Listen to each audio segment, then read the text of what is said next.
All right, good afternoon.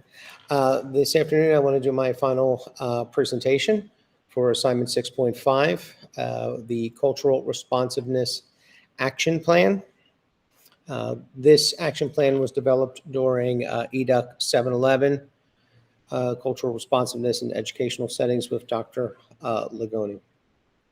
So where it all started was early in the course, we performed an SCCOC. We found out things that were favorable in our school and things that were not favorable. As I did the SCCOC, something glaring happened, and it was in question number 11. Question 11 only scored a 40% favorability rating among those that were surveyed in our school. Question 11 says, there is a program in place to facilitate the adaptation of new students into the school and classroom. So on my slide presentation, I just wanted to highlight a few things that I presented in the 5.5 assignment to Dr. Lagoni. I went to the school counselor. She gets to work with everybody K through 5. And she wrote, we currently do not have a program in place. As the school counselor, I will buddy a new student up with a classmate. This is particularly helpful when a student does not speak English as their primary language. I believe that developing a program would be a wonderful thing. Having a welcome kit was also discussed in the past. This kit would entail Anne Frank grade appropriate information, perhaps stickers, supply list, welcome letter to the child and parents, etc. So as you can see right away, when I started talking to the stakeholder group, they started giving me some ideas. The writing specialist, so I went to a writing specialist and I asked her about it, and her response was, I disagree. So she was one of those who gave it a low favorability rating. There is a program that attempts to assist kindergarten parents to the school. However, most of the new students are no longer made aware of what we would call the Anne Frank way. It's our way of doing business in school. I would recommend an orientation for new parents and students to acclimate them to the new school. This will be separate, and it will be outside of Meet the Teacher night. All right. So again, you're hearing that basically what's happening is the students that are coming in, they're starting to have a disconnect with the school. And our writing specialist, Ms. Perkins, she highlighted as well, especially in the kindergarten level, because you have 240 students entering the school each year. Many of them are in the ELL program, and they are just not getting the information that we are disseminating to them. Okay. One more insightful answer came from our assistant principal, and she is amazing. She said, I agree somewhat. The beginning of the school year is very challenging in terms of integrating new students, especially particularly recent immigrants into the school community. There's now an online registration in Philadelphia, so that's really starting to put even more of a disconnect because there's no person-to-person meeting anymore. We do have BCAs, bilingual counseling assistants, in several home languages. They hold a welcome wagon event to the parents and the families to come and answer questions. But the BCAs could do more to support the students. They primarily interact with parents, but they have little contact with the students themselves, with the exception of the Greek and the Albanian BCAs. We also do have several unfilled positions for necessary languages like Uzbek and Mandarin. There could also be improvement in the kindergarten transition process. The district used to provide a week of family interviews for the students to meet with the teacher prior to the start of school. That has all been eliminated as well. So the first time that a teacher, let's say a kindergarten teacher, meets the family is the first day of school. So they used to do it where you would come in, you would meet with the family, half-hour session. They would just come in, mom, dad, caregiver, and the student. They would get to see their desk, they'd get to see their room, they get to see their teachers. A little more comforting. If questions arose, we would have a couple days to try to get them an answer and get back to them and utilize the BCAs. All that has been taken away as well. So What I found interesting is that two of the three people of the stakeholders that responded mentioned that it's really kindergarten, and from there it just snowballs because the parents have a disconnect with the school starting in kindergarten, and it just continues along the way. So let's get into the plan that I developed, looking at the answers from our initial post and talking to the stakeholders. So just to give you a background, Anne Frank is the largest K through 5 school. I know that we've talked about that in class already. It's the largest K through 5 school in the Commonwealth of Pennsylvania. Somewhere between 13 and 1,400 students are in this school at any one time. And it's not particularly what you would call a poor area. We have plenty of single-family homes. Single-family homes in this area are between $300,000 to $400,000. But we also do have multifamily apartment dwellings as well. So you have a nice mix in this area. Over the last 20 years, though, there's been a tremendous boost in the Russian, Ukrainian, Uzbekistan, Tajik population. And the school district really wasn't ready for this, and neither were the teachers here or the administrators. So this is something that kind of snowballed very quickly. So where do we need to go, and who's ready to go? In order to make sure that each of the stakeholders felt that they could share their thoughts and feelings openly, I met with them. They came in my classroom either before school or after school. I went to their office.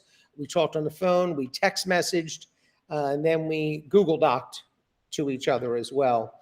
So I really wanted them to be as open and honest as possible here. And I do appreciate their candor in their responses to me. So who's going to help me get there? I'm going to ask a group of stakeholders, the people I've talked to. I'll try to have as many points of view represented. I'm going to ask Mrs. Abbott-Ball. She's a classroom teacher who's in her final year of teaching. I will ask the assistant principal, who once was a grade chair for kindergarten. I would ask the school counselor, Mrs. Burrell. She'll be asked to join us. Miss Perkins, the writing specialist. And I would also like to ask a rookie teacher as well, just to see what her perspective, her point of view would be here. And I would also invite the home and school president, because I'd like to get a parent's point of view as well. I know we're going to tweak this and we're going to work with it. We don't know what we don't know, but I think that this is probably a pretty good core of stakeholders to brainstorm with here. All right. And then I just put that I wouldn't involve the principal yet, or the local superintendent. We have superintendents for each section of Philadelphia, and they are working under the head superintendent of Philadelphia.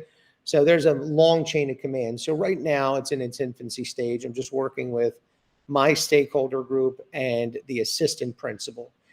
When we feel better about the action plan, then we would bring it up to the principal in the school. All right, so part D, what is the action plan to move up to the taxonomy? All right, the idea I would like the stakeholders to work on actually was pretty simple. We thought about it, and then it just hit you. And sometimes people overthink things, and I think that's what happened here. So I'm going to break it down just to 4 steps, honestly.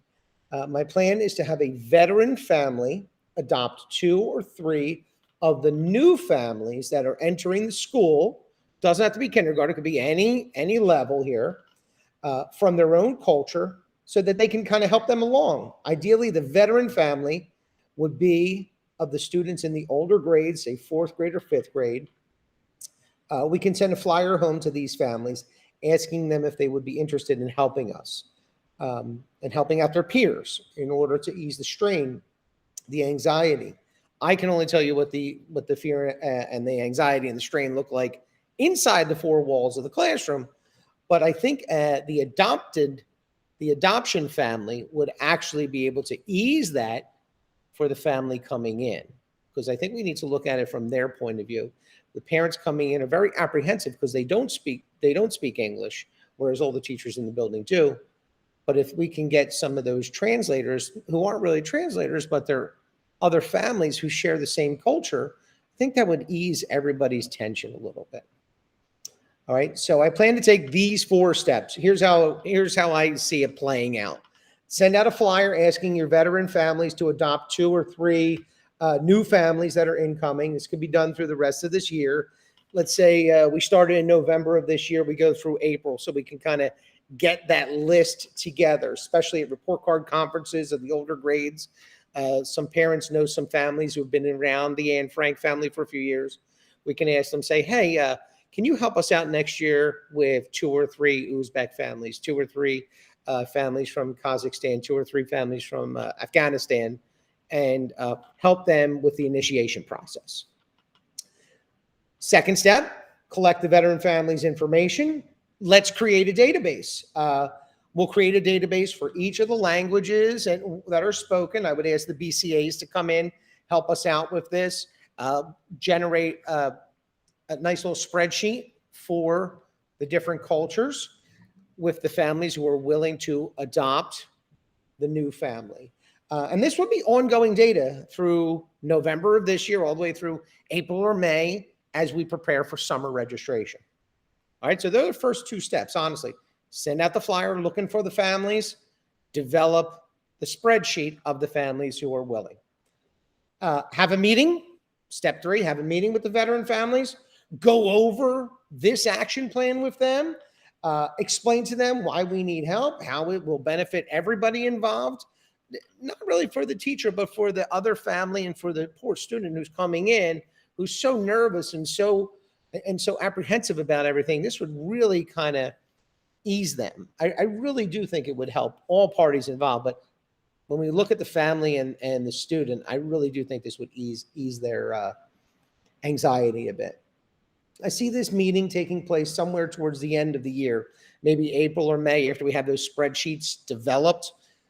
May, so it's fresh in their brain right as summer comes. And then this would coincide with the annual kindergarten open house. In May, we have a tremendously populated open house. The families that are coming in August, they come here for a day in May. Usually we have about 100 people in here. At that point, they can sign up if they need a little bit of help, and we can start matching families up right then and there.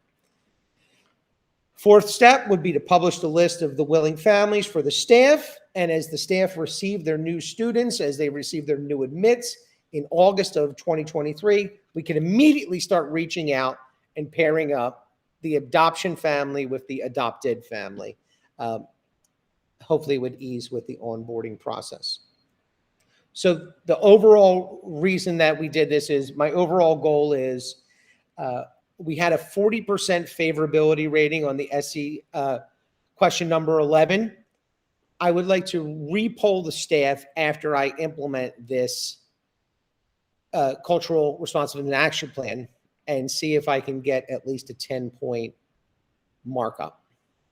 See if we can at least get up and see if we can get that 40% to move up to a 50% or more.